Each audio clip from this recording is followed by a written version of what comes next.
Live from the Partners Neighborhood Bar and Grill in beautiful downtown Huntsville, Alabama. What time is it? What time is it? What time is it? What time is it? What time is it? It's tea time with Tierra, darling, where we are spilling the tea. Alrighty, so we're before the show, and I'm just really nervous to be with this big superstar Tierra. I just hope this goes so well. I hope I looked okay and everything like that. I mean, I did wear my Calvin Klein, so I hope that'll help out. Any, not that I'm name dropping or anything like that, but you know, I've put everything out I can think of to just do this well. So, wishing me the best of luck. Oh, Lord have mercy, what have I got myself into? This guy has called me wanting to interview me and do a talk show, and here we are. Guess everything's alright, it doesn't matter, so there you go. Alrighty, well, hello everybody. This is Tea Time with Tierra. So I hope everybody's having a good day. Tierra, how are you doing today? I'm good, how are you doing? I'm really good, thank you. Let's talk a little bit about how we met and how we got this started. So I have a podcast and another show, and I'm doing a series on transformations, and the very first person I thought of was Tierra Stone. So I called you up, and what did you say? I said yes. He asked me to do a podcast interview talking about transformations, and of all people that I know personally, I know myself better, so I know I've been through a huge transformation just in the past year. So I was honored and so blessed to have you ask me to do that. So thank you. And so it's really kind of interesting because I've been through like a kind of a spiritual journey this past year, and I kind of told you that we're going to get a little woohoo. The angels had told me that I was supposed to say to you, "Tea Time with Tierra," and I was like, okay, I will say it to her. So I told you we got to talk at the end of the show. So I said to you, "Tea Time with Tierra," and what did you say? Well, actually, about 2 or 3 years ago, I was told we need to do Tea Time with Tierra at the Vieux Carré before it closed. So it didn't proceed to go into anything. So when he asked me, it was almost like a confirmation that it needed to be done. So it was pretty awesome, Yeah, and that is so cool. And so it kind of was synchronistic because you had just told me that week you were going to hang your heels up, that you had decided you were no longer going to MC and be parts of the show. Is that right? That's correct. And when one door closes, another one opens. So, yes. And we do want to say to everybody, you know, we're doing this with the equipment we have, so if it looks a little kludgy or whatever, you know, all is well. So, and we have a slight audience today. How's our audience doing today? All right. I don't know if y'all could hear it because we have this little microphone that picks up some things and that type of thing. But we're gonna have all kinds of little segments and things we're gonna do today, and we have a guest coming in. So, do you want to talk a little bit about your journey or your path that you've been on? Sure. Well, my journey, this new journey I started was it was kind of a pre-journey confirmation that I needed to start a new journey back before November of last year. I had decided that I needed something new, something that was bringing positive, something that was bringing light into this darkness.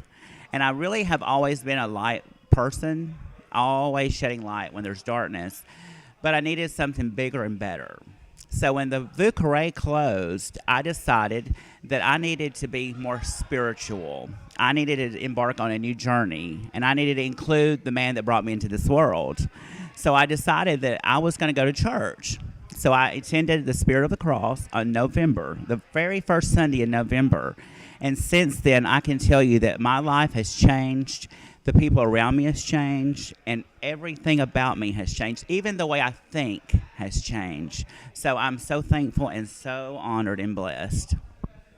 That's awesome. I think that's going to be the interesting thing about this show, you know, because it's a whole new paradigm shift of, you know, I'm gay, and, you know, well, how would you describe yourself? I'm a lady. All right, cool. It's all. I just didn't know because I'm just saying in the. I'm not ashamed. I was born male. I'm transitioning to becoming a woman, so I'm transgendered. So the best term would be transsexual, meaning transitioning into the next sex. So. The only reason I bring that up is just in the South. You know, we're deep in the South, in Baptist country. It's kind of unusual because most of those people would 20 years ago we'd probably burned at the cross type of thing, and here you are going to Spirit of the Cross. So it's interesting that we're doing this right here, And we've come from that background because I know when I was, a teenager, it was still in the psychological books as being a disease, being gay and that type of thing. So now we're kind of shifting it around, and we're showing that you can be, of an alternate persuasion, or however you'd want to put it, and be spiritual at the same time. Yes, and there's been a shift in our energy lately. I think that things are changing for the better, but I still believe that as a whole community, we're still so undereducated just in general about spirituality, about just about everything, including transgender, what homosexuality is, bisexual, transgender. The whole world needs to know, and I think the more you know, the more power you have. And I think that's interesting, as we had talked a little bit before the show, and you said you didn't know what a light worker is, but then you used the word light, so you are a light worker, Tierra. I just didn't really know the terminology that you used, but I always had a special light. I've been told that since I was little, so. And I never did tell you how gorgeous you look today. Look how gorgeous. Doesn't she look gorgeous today? I am very impressed. Oh, thank you. You look mighty handsome yourself. It's Calvin Klein. What can I say? We're not labels or anything. Oops. I wasn't supposed to do that, was I? Oh, no, it's great. Yeah, so is everybody doing okay? Everybody comfortable out there? Cool. Okay, everybody, so we're back. This is Craft Time with Tierra time. Are you excited? I'm excited. Is the crowd excited? All right, so we have a couple of beautiful, these are teacups, I'm sure, even though they look a little bit like coffee cups, they're teacups. So we're going to just kind of decorate those. So I want you, what's your favorite color? My favorite color is hot pink. Hot pink is my favorite color. Here, I kept the microphone to myself instead of giving it to her so she could talk. That's funny. So I'm just going to kind of put this down. You're going to see us. You're going to be enthralled as you watch us make these into beautiful works of art, right? And these mugs will be valuable. Oh, they will be able. Once we get our website up, they will be available for purchase. By the way. Exactly. I'm thinking like maybe $29.95 with free shipping, or is that too cheap? I think $129.95 is better. This is like the view, you know. I like the way you talk, and we might have some different contests for our audience where they might have the chance to actually go home with one of these fine pieces of art. What do you think about that? Yeah, y'all may just walk away with one of these mugs tonight. If we can think of something totally embarrassing and inappropriate for them to do. Oh, I can think of a lot of things. All right, so I'm going to put this down, and then we're just going to enthrall the audience.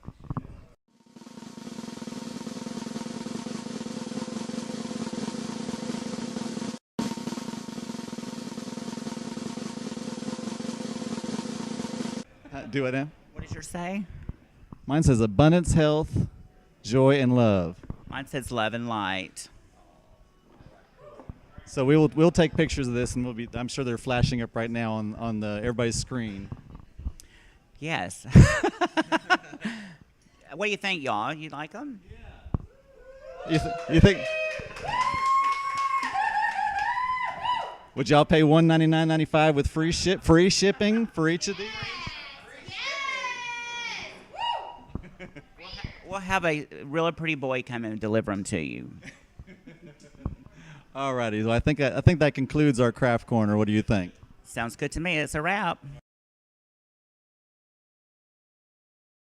All righty. So we're starting the interview section of ours today. How's everybody doing? This is James Robinson. I'm doing great. Thank you. Excellent. He is with the GLBT Advocacy and Youth Services. Did I do that right? Yes, you did. Excellent. I had to actually write it down. I was like, oh, I'm so scared. You did great. It was perfect. Awesome. So I'm going to hand it over to Tierra because everybody's, who is that dude? Hand that microphone over to Tierra. She's the star of the show, so I'm about to hand it over. Hey, James. How you doing? I'm doing great, Tierra. How are you? I'm good. Tell us a little bit about your center, the GLBT Advocacy and Youth Services. Tell us a little bit about what your services are. Well, we started 4.5 years ago, and we do a lot of the advocacy work that we do is for everyone in the gay, lesbian, bisexual, and transgender and queer community. I do a lot of public speaking. I conduct workshops to educate people about the specific conditions and needs of this community.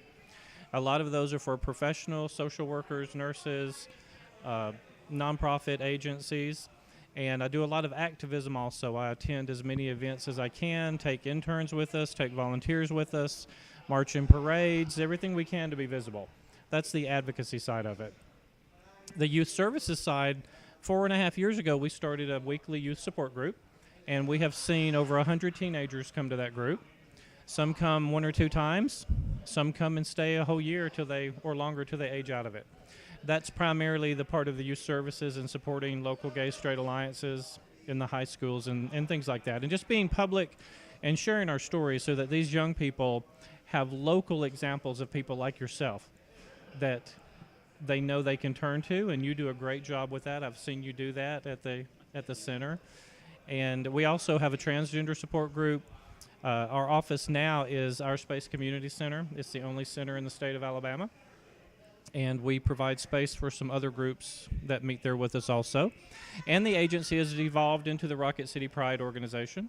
This will be the 3rd year I've been involved with Rocket City Pride, and it'll be the 2nd year that I'm the director of that, and that's coming up soon, and you're going to be there with us. And that's everything in a nutshell. Sounds good. Sounds like your services offer a lot to everyone. Now, tell me this. I have another question. Does it have to be primarily GLBTQ people, or is it open to anyone? Everything we do is open to anyone who needs it. We do not ask the question, are you gay, lesbian, bisexual, transgender, or queer? We also provide some counseling services. If someone wants to share those facts with us, they can. We share our stories with them, but it is never a condition to receive our support or our help to identify as anything other than what you want to identify as. Another quick question. I noticed you added the Q has been added to the GLBT. What exactly and how did that come about? The Q tends to mean questioning or queer. Questioning is those of us who are going through a process and we simply haven't come to a full understanding of who we are with our sexual orientation or our gender identity. The other way the Q is used is with queer. My generation, I'm 50 years old. People my age and older still sometimes hear the word queer and they hear it as being offensive. The younger community does not feel that way. They have embraced the term queer, and many people, regardless of what their sexual orientation is, choose to use the word queer as a very independent category for themselves. The term genderqueer is becoming really common now for gender nonconforming people.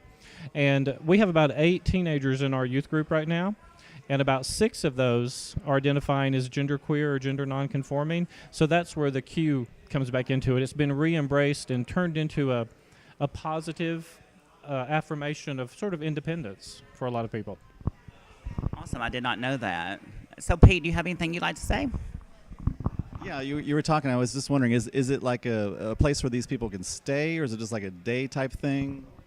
No, our offices are open different hours. When we have the groups, it's open, and when we have different events, it's not an overnight shelter or a space like that. It is a safe space when we're there and when we can be there, but everything is run by volunteers, and so sometimes we're open more than we're open other times, but our groups meet regularly, and we always have people there for the different groups that meet.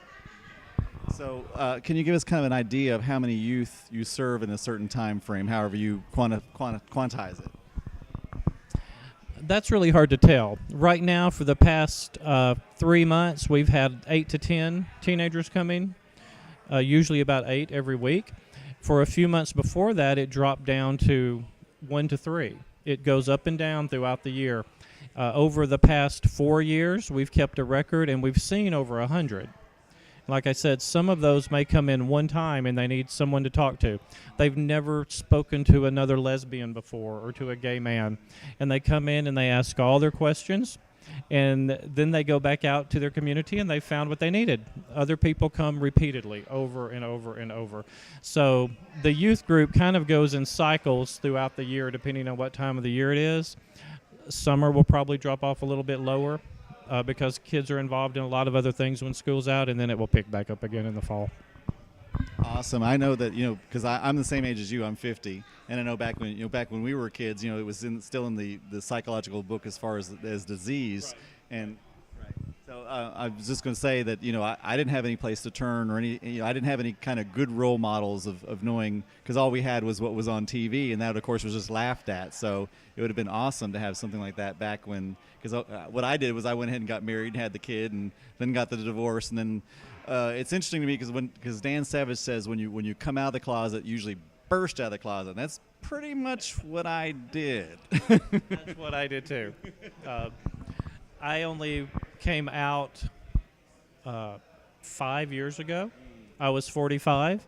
That's when I started the agency. This was my coming out process. And I remember being terrified. I remember sitting in my first public community meeting, and everyone was going around and identifying themselves. And it was my first time out of the comfort zone of our community to do that. And when it came to me, my knees were shaking under the table. And I told who I was and who I worked for, and then from then on, I do it almost every day. So I'm sure you probably don't need any volunteers, you don't need any money or anything like that, do you? We always need money. Raising money for a nonprofit that does what we do in Alabama is extremely difficult. There are a number of reasons for that. One is that we're the only agency of this type in the entire state. There's not one in Tennessee. There's not one in Mississippi either, because we do a combination. We provide social services and activism and advocacy. There are some other groups that do political activism, but they're not providing social services at the same time. And we raise money constantly. We are a 501c3 public charity, so donations are tax deductible. But it's still very problematic being still relatively new and being in a part of the country where there is not a lot of funding for LGBT organizations. Many areas have their own foundations, and they fund in those communities. Alabama does not have a foundation for the LGBTQ community, and the other areas of the country tend to put their money into their own regions.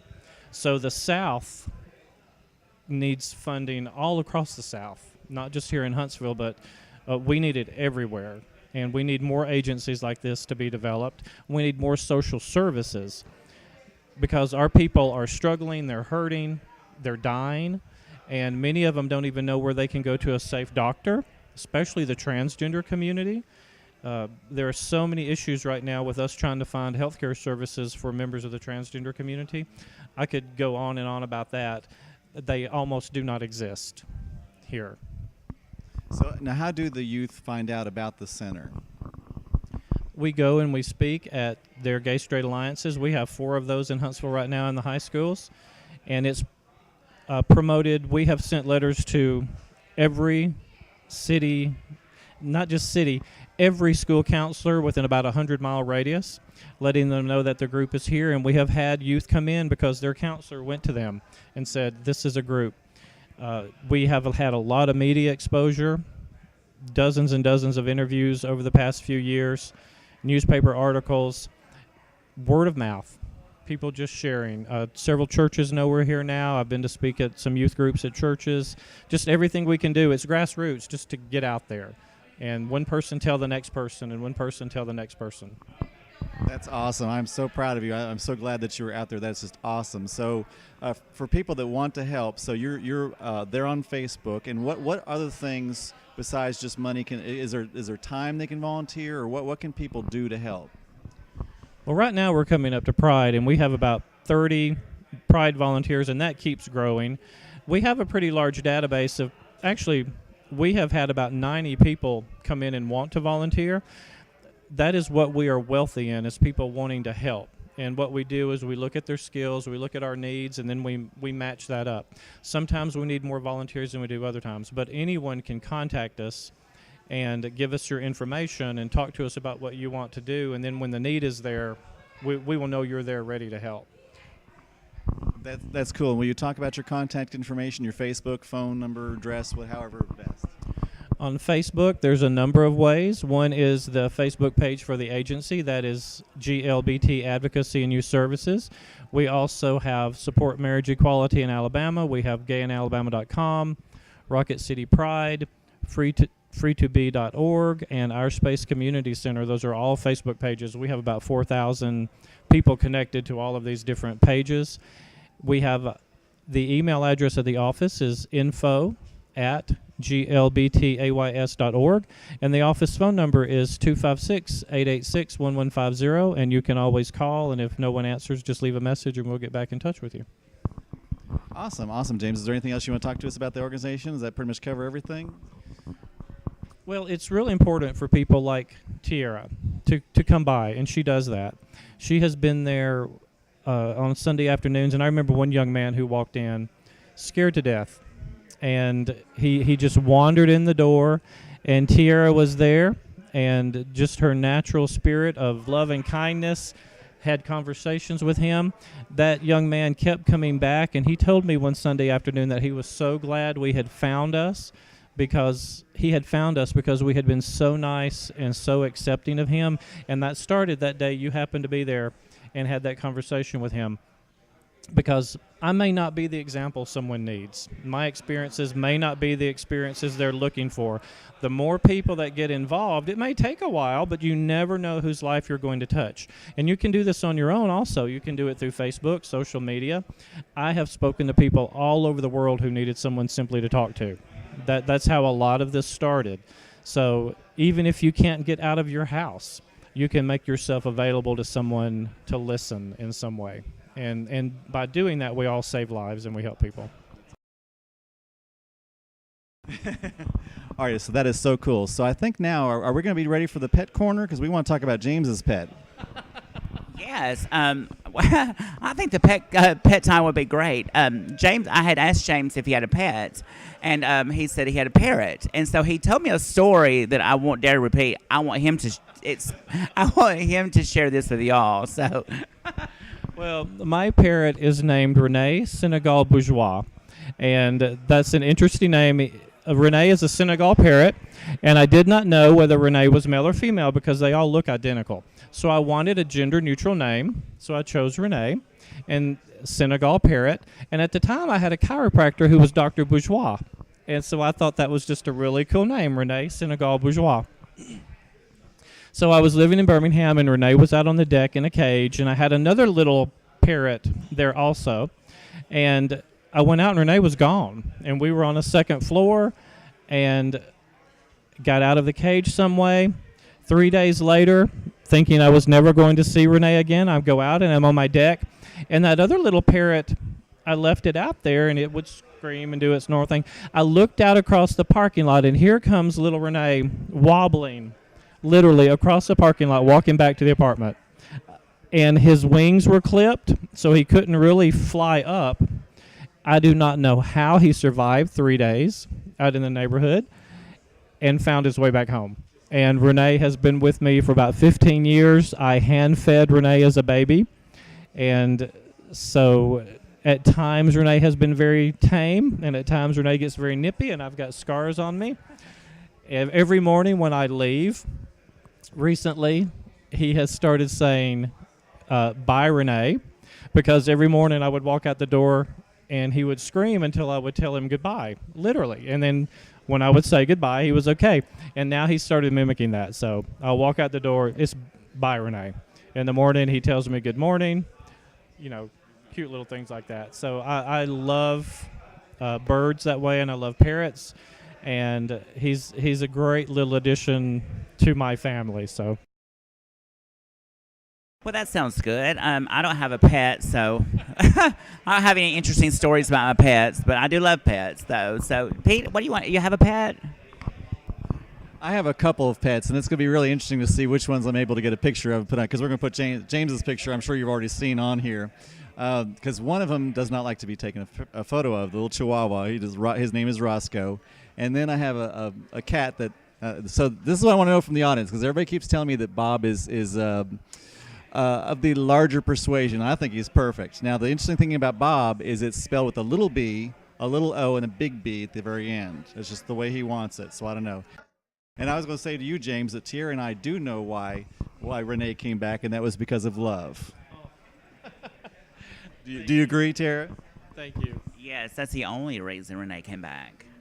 3 days later, and this cute little parrot wobbling, because when parrots walk, they kind of go side to side, walking across the parking lot on his way back. I could not believe it. So how hungry and thirsty was he? I don't even remember that. I was just so happy to get him back. Because, he's like a baby. When you have hand-fed, an animal like that, because that's the way you tame parrots. You finish hand feeding them, tube feeding them 3-4 times a day for weeks at a time, and you bond with them. So he's just really special. Senegal parrots are unique in that they will hang upside down like bats. And so he does that a lot. And he was very excited to get his picture took. This morning I went out to take those pictures, and he was fascinated. And I say he because I think I figured out he is a male after 15 years. Never laid any eggs either. So he loved having his picture taken. So Does he leave the toilet seat up? Is that how you figured it out? No, but I do see him doing some interesting things with his water bowl. I understand. We don't have to go any further. That's as campy as we need to get on this show, right? So how does a parrot show love? If I were to spend more time with him, he would want me to hold him. You could hold him upside down and scratch his belly, scratch under his wings. Over the years, I haven't spent enough time, but he still wants you to scratch his head. And he'll come over to the cage, get your attention, and stick his head up there wanting you to scratch his head on behind his neck. One time, one of my nieces was about 2 years old, and parrots can get nippy. But I remember the little child walked over and stuck her finger in the cage, and Renee could have bitten the finger off. Parrots have very strong beaks. Renee took that little finger in his mouth and moved it out of the way and pushed it outside of the cage. Now, I've got scars, like I said, where it gets mad and bites me sometimes, but they're very intelligent. They have the intelligence of about a 3 or 4 year old child, and you can see it in their actions, and they're just amazing. That's so awesome. So another question I would have is, like, how often do they regrow their feathers? Like, do they lose them? Or? They don't lose them all at one time. They molt at a certain time of the year.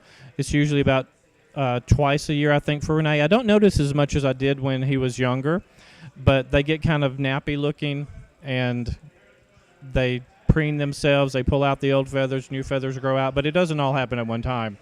But there is a season that they go through in the year when they do that. Now, so you said nappy. Do they do like this right here? No, he does scratch his head, but nappy just being old feathers with new feathers, and you can tell the new ones because they're called pin feathers, and they come out and they have a little sheath on them, and they have to pull that off. That's one reason he likes you to scratch his head a lot at certain times, because you're helping scratch those things off, and then the feathers open up. So now you've got a lot of 101 about parrots, which you probably didn't know. They also have very sensitive tongues, and they use their tongues to feel.